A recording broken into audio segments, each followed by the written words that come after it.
बिस्मिल्लाहिर्रहमानिर्रहीम रब्बि इश्रह ली सदरी वयस्सिर ली अमरी वहलुल उक़दतम मिन लिसानी यफ़क़हू क़ौली सल्लल्लाहु अला हबीबी मोहम्मद व आलिहि वसल्लम। आज मैं बात करूँगी कि इस जर्नी में जो है जब हम आते हैं तो डीएफ़ को फाइनेंशियली स्टेबल होना चाहिए। वैसे तो डीएफ़ को हर तरीके की इंडिपेंडेंट होना चाहिए हर तरीके से। मैंने देखा है कि कुछ डीएफ जब इस जर्नी में आती है तो घर बैठी हुई होती है, कोई काम नहीं कर रही होती और इस तरह वो दूसरे लोगों पर डिपेंडेंट होती है। तो जब आप अपनी बेसिक नीड्स के लिए ही दूसरों पर डिपेंडेंट रहेंगे तो आप इस जर्नी में एक्सेल नहीं कर सकते, इस जर्नी में आगे नहीं बढ़ सकते।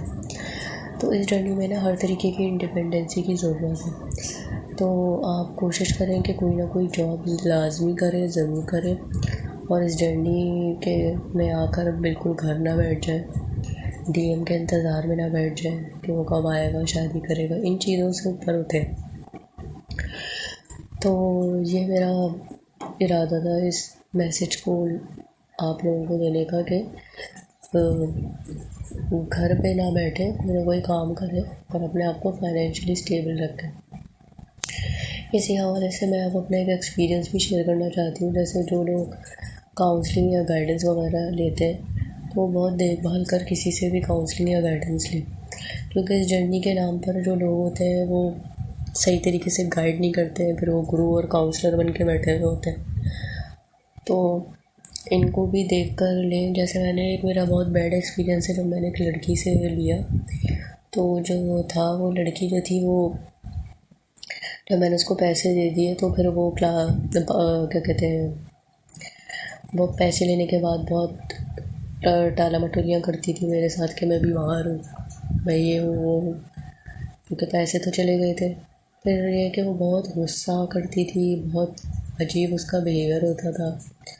उसको यानी कि बिल्कुल ही चीख चिल्ला कर बात करने वाली वो लड़की थी। वो कहीं से मुझे नहीं लगा कि चलो अगर डीएफ है भी तो बिल्कुल अनहील्ड थी, बिल्कुल डिस्टॉर्टेड, बिल्कुल बुरी तरीके से। तो आपको लगता है कि ऐसे लोग क्या आपको गाइड कर सकते हैं? तो मैं अपना एक्सपीरियंस बताने का मकसद ये है कि मैं ये बता सकूं कि ऐसे लोग भी हैं। तो जब उसने मुझसे बात करी, तब उसने देखा कि मैं जॉब करती हूँ और वो बैठी हुई थी घर डीएम के इंतज़ार में।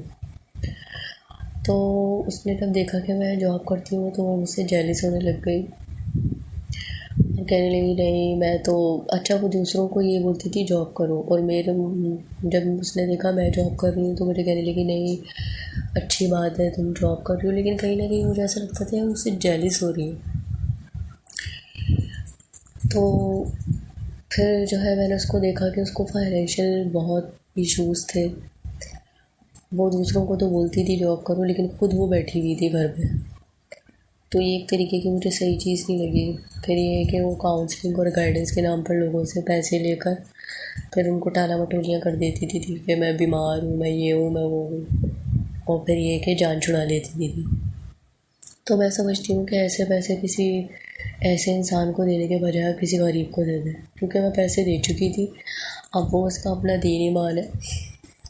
लेकिन अगर आप अब इस जर्नी में आकर ऐसी हरकतें करेंगे तो ये तो वैसे ही कर्मा भी इस जर्नी आपने यानी कि और कर्मा क्रिएट कर लिए। सही है, जो कि आप इस दुनिया में धोने आए थे आपने और अपने ऊपर और कर्मा लाद लिए। तो इस तरीके के लोगों से बचें और कभी भी अपनी जर्नी के बारे में किसी को कुछ मत बताएं। उस लड़की का यही होता था कि वो जितने भी काउंसलिंग वाले लोग होते थे उनकी जर्नी से मुतालिक उनसे पूछा करती थी, लेकिन क्योंकि मैं बहुत कंजर्वेटिव नेचर की हूँ, जब मैंने देखा कि इसका ना बिहेवियर सही है ना ये ख़ुद से ही बात कर रही है, तो फिर मैंने इससे हटना शुरू कर दिया था। तो ये इस तरीके की कभी भी किसी से जब तक आपको सेटिस्फेक्शन ना हो जाए, आप मुतमईन ना हो जाए, कभी भी अपनी जर्नी के बारे में किसी को ना बताएं, क्योंकि सामने वाला कितना सिंसियर है और नहीं ये आपको नहीं पता है। तो ये उसके तौर तरीके थे जो मैंने आप लोगों को बताने थे कि अगर इस तरीके के लोगों से आपका कभी पाला पड़ जाता है तो आप इनसे अवेयर रहें। ये उसको फाइनेंशियल बहुत सारे प्रॉब्लम्स थे, उसको फाइनेंशियली पैसों की भी ज़रूरत हो, मुझे ऐसा लगा कि है उसको, अब पैसों की ज़रूरत है तो कमाओ, ऐसा नहीं है कि तुमने चैनल खोल लिया तो गाइडेंस के नाम पर भी तुम लोगों को वो भी कर रही हो, यानी कि प्रॉपर कुछ बता भी नहीं रही। तो ऐसे जो लोग हैं आपको मिसगाइड भी कर सकते हैं। तो ऐसे लोगों से बच कर रहना है, यही मेरी गाइडेंस थी।